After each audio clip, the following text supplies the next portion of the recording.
Hey, what is up guys? Welcome back to another video. My name is Smurfy and today we are playing a deck that I've called Tronless Tron. I don't know what the official name is, but that's what I enjoy calling it.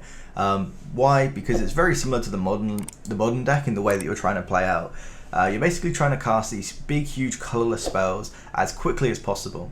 So you've got 4 Ugin to just wrath your opponent's board, do whatever you want to do, and it also can win the game on its own. You've got Ulamog just to exile your opponent's stuff and just closes the game out ridiculously fast. And you've also got 4 Metalwork Colossus. So it costs X less equal to how many non-creature artifacts you have. It's kind of like a devotion to colourless almost. So you can often play this card for free. So in some turns you can literally play an Ugin, wrath your opponent's board, and then add 10 power to the board. So the deck is super sweet. How are we getting to all this ridiculously high-end mana costed stuff? Well, we're playing Forsaken Monument, which means that anything that you tap for colourless mana now gives you 2 colourless mana. So if you tap a Mind Stone, for example, you get 2 mana, or a Guardian Idol. It also means that all your lands now tap for 2, except your basic mountain, but I'll get onto that in a moment. So all of your land bases, all your land base except the mountain, tap for 2 mana once you've got a Forsaken Monument in play, and then you can just play pretty much whatever you want in your hand. The mana base consists of creature lands with Blinkmoth and Crawling Barrens, a bunch of life gain with Radiant Fountain, Inventors Fair, and Interplanar Beacon, and then you're playing mana rocks to ramp up into this. You've also got 4 Karn in the deck. This allows you to get stuff from your sideboard. In Arena you can only play with like a 7 or 8 card sideboard or something for best of 1, so I don't have the full 15, but we've got some graveyard hate, we've got Pithing Needle for Planeswalkers, we've got Shadowspear if we need to gain life, Dampening Sphere if our opponent is doing some I don't know, combo-y stuff, another Forsaken Monument because it's just one of the best cards in the deck, and a Platinum Angel because sometimes you just don't want to lose, and that can often just stop that. So that is the deck. The other things that we're playing, just to make the deck a little bit spicy, we've got a 1 Cosmos Elixir, just draws you more cards, gains you life, gets you to scry. We're playing a 1 Thran Temporal Gateway. This is because sometimes things don't go to plan, you don't get up to this huge amount of mana. So this allows you just to cheat in an Ulamog or cheat in a Ugin, and you can go from there as well. It also gets around counter magic, which is really sweet, and allows you to do stuff during your opponent's turn. So that's the list. Let's get into some games because this deck is really fun to play.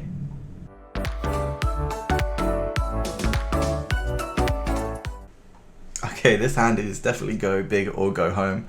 We'll keep this. We've got turn 2 mana rock, turn 3 even bigger mana rock. You know what, I'm going to lead off of a mountain and make them think maybe we could be an aggro deck, because sometimes people play and scry differently accordingly. Esper Sentinel, sure. Oh, that's a really good draw against these white decks. That could be really handy to have. We'll play the Barrens, and we'll give them the card. We need to just make sure that we curve out properly, and it sucks that we're going to give them cards, but we should be able to make up for that back with the Ugins. Oh, so they're a humans deck? That's pretty sweet. And yeah, now you just see the ability for this deck to just completely curve out. 1, 2, 3, 4, 5, 6, 7. So if we top deck a land, we can hardcast an Ugin. It might have been better there to just play the Gateway, because then we could guarantee to flash in an Ugin with this. But I think we'd rather play the acceleration. I'm not sure. We're not under a huge clock at the moment anyway. This turns all humans into mana dorks. So it's like a mana something sliver. I can't remember what it's called now. Mana weaver. I think we just play this. What's the other option? Karn.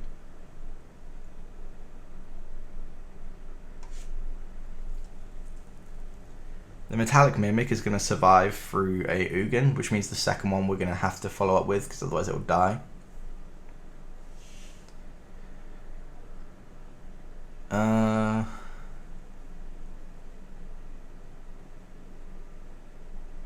So we've got a couple of options. Probably the most obvious one is just a Thran, and then next time we can Ugin. But I kind of want to use Karn,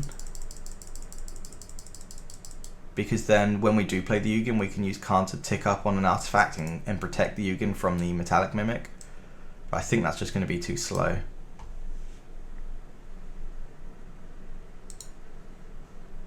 Sure, they will pay the 2 this time. We could have chosen not to activate this as a 2/2 and try and block, but we're gonna get rid of most of it anyway. Fucking hell. Okay, this could be scary if they get double Thalia's Lieutenant, because then this would go up 4 counters to 7. What does this do? Sack it. Your opponent can't cast non-creature spells this turn. That is fine because we are not casting them with Thran. They're gonna go tutor another one of these, I assume. What the fuck is that? Remove 2 1/1 counters from all creatures you control. Destroy target artifact or enchantment. Are you kidding me? The fuck is that doing in their main deck? Fair enough. That seems really, really good. And the escort isn't going to help them because we exile. Oh my god, they've played it straight away. So they can choose to activate this now, but they'd have to tap all of their creatures, so they wouldn't even be getting any damage in. So even if they do blow this up, it doesn't really matter because we can just draw a land. I guess then they could go next turn, blow up all of these. But if we drew a land in the meantime, it just completely fucked them over. They're in a tough spot now.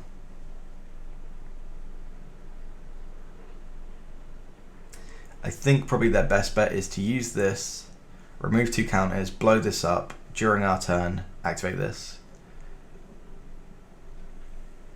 Opponent is choosing not to do that, and I think they're going to regret that.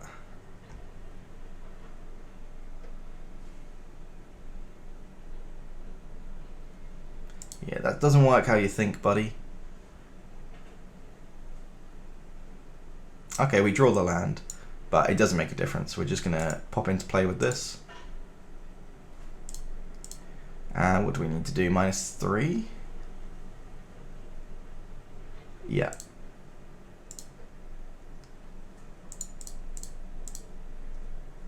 So that Thran Temporal Gateway completely coming in clutch there. And we do have enough mana to use an idol to protect the Ugin. And I mean, like, the game is definitely not over. We've board wiped them, but they've got plenty more where that came from with 4 cards still in hand. When it enters the battlefield, if you cast it with 20 or more creature cards in your deck with 3 CMC or less,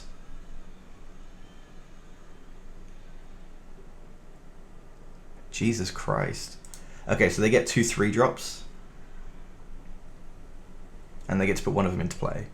And they've chosen Thalia. Not a bad choice. Yep.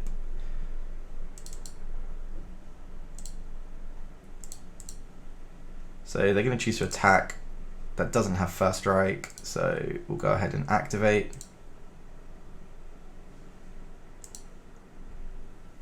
Don't know if our opponent saw this or not. Yeah, they just concede. I think it was pretty much impossible for them to do anything after they didn't blow up this. I think what they should have done was use their 3 creatures, tapped them as for mana, removed some counters, blown this up, our turn, sack the other guy so we can't cast spells, and then they basically just stop us entirely. Then they can untap and just start removing all the counters, blowing up all our artifacts.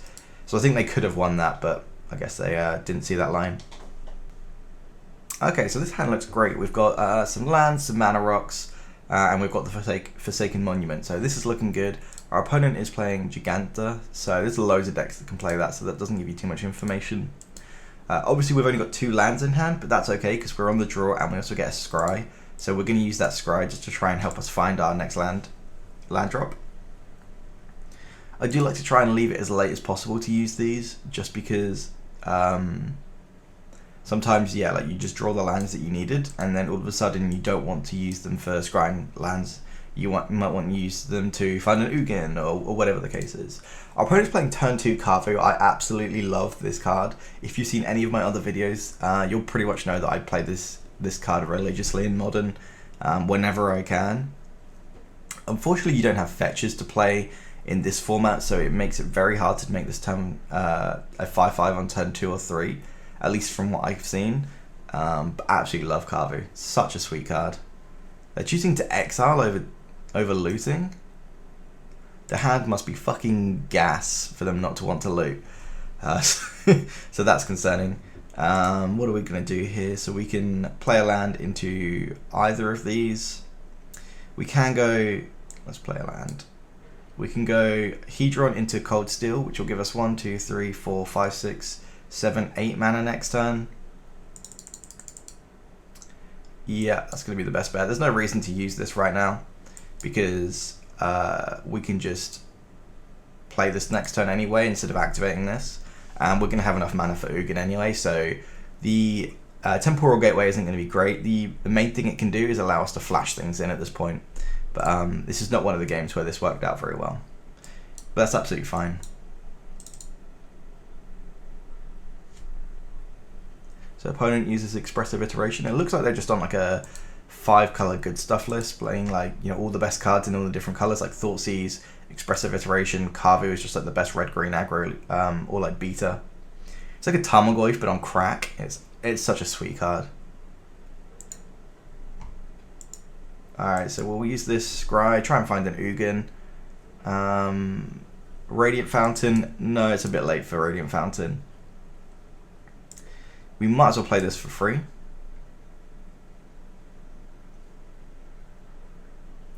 And I guess we play this because it makes the Colossus free anyway. And there we go. So we are pretty much all in on the hopes that they can't answer this. If they can, we can always sack artifacts to bring it back. So sacrifice 2 artifacts, return it from the graveyard to your hand. At this point, I would consider just sacking the Thran, because we don't really need it anymore. Holy shit, our opponent is playing a sweet deck, so they're going to Niv Mizzet Reborn here. And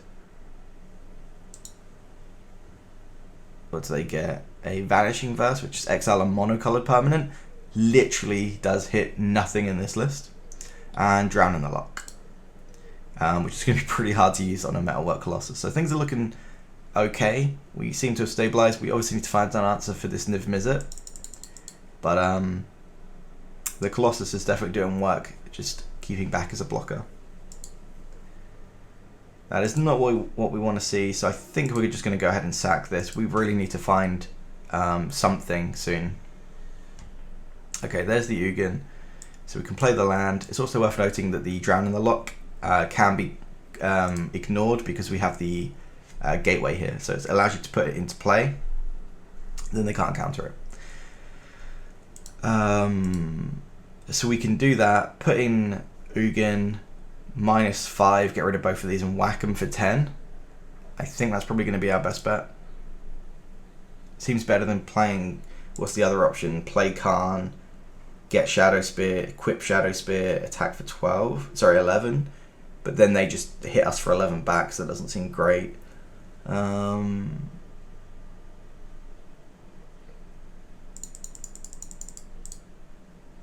let's just put in Ugin. We'll -5.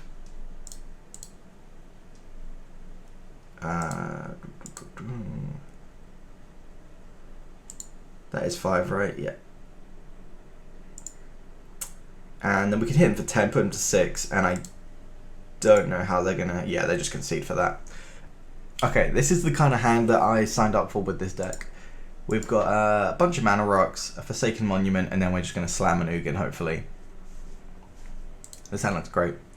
Another opponent playing with the magic card backs. They lead off with a Triome. We'll play the Beacon first. This to me suggests they're either playing like the red-black like Cat Oven deck, or they're playing like the 5-color Niv Mizzet list.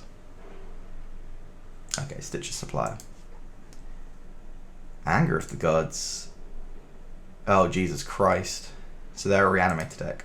We're going to need to find a Karn, ideally. Well, we didn't get a land drop, which is concerning. However, we're playing a mana rock, which basically is the same thing, and as long as we can curve out to this Forsaken Monument, we should be able to answer a lot of their threats. It's just this having haste is just a really big problem.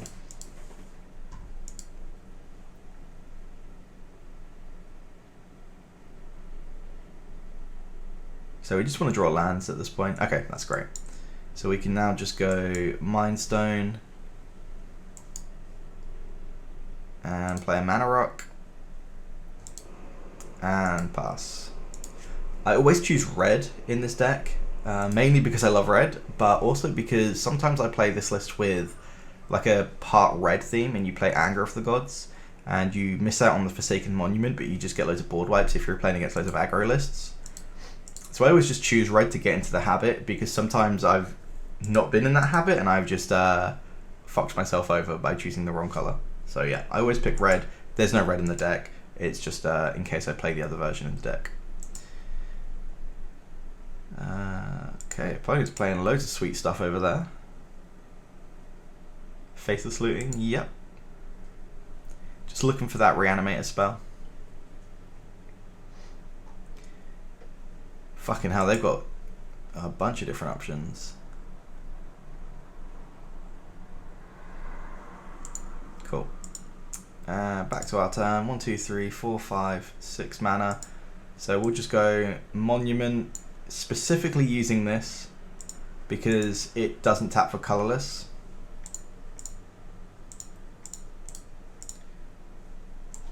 And then this last land will double up, so we can play the next Coldsteel Heart.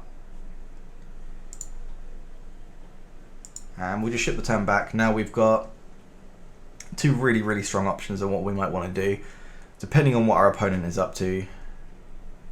Okay, they choose to do nothing. So we got 1, 2, 3, 4, 5. So that's 10, 11, 12 mana. These aren't doubled. If we use these two, we net, or we lose 1 mana in total, so we go down to 11, so that makes no difference. We might as well play this first. Or I guess the other option is, do we just try and kill our opponent really quickly? I can't imagine that's quicker than the Ulamog. No, it's not. It's just this is our answer if they do reanimate a threat, but I don't think it really makes a difference. If we have this in play, then they're going to be in trouble regardless. So let's get their blue source and their triome. And they just concede. Sweet. Okay, so with this hand we've got 3 lands and a bunch of 4-drops plus. So not ideal. This is going to be a very, very slow hand. But we do have the Void to try and scry into something. So I think we're going to go ahead and keep... We've got a couple of draw steps to try and find a mana rock. And we did not want to see that Karn. We'll play the Void first of all. Try and find that 2 mana rock to speed things up. Ooh, a Colossus is a bit slow. They're great in multiples. When you can play 1 for free, you can just play loads of them for free, obviously, which is really sweet. But we need to actually get to that stage of the game first. So we are not too worried about getting a second Metalwork Colossus right now. Opponent goes into Leafkin Druid. Sure. Things are not going our way so far. We have just drawn more top end stuff, but that's okay. We'll see what our opponent's doing. Maybe we can keep up with them. So there's some sort of elementals list by the look of it. Another Ugin? Oh dear. So we're going to have to draw another land here, otherwise this is going to be really bad news for us. Yeah. This is the deck that I use to get to whatever rank I'm in. I don't know what the symbols are at the moment. Whatever's above gold, platinum, something like that. I use this list and another similar list, but instead of being colorless, it's red. And it basically uses the same style of deck where you just keep control of the board. And that one uses things like Anger of the Gods instead of things like Ugin to keep the boards stable. And then uses like Chandras and Glorybringers to answer your opponent's threats and stuff. So I'll also do a video of that because these are the 2 decks that I've been using to climb with. They're not fast, so they're not ideal. Oh, they're neoforming. They're 2-drop into Risen Reef. Sure. And they play a Stomping Ground. Cool, so we really need to draw a land here. And we don't. Okay, well, the game is not over yet. What are we getting rid of? I think we're going to get rid of an Ugin. Because it's not like we're dead. And it's very easy to catch up with this deck because you play Ugin and you play so many Ugins as well.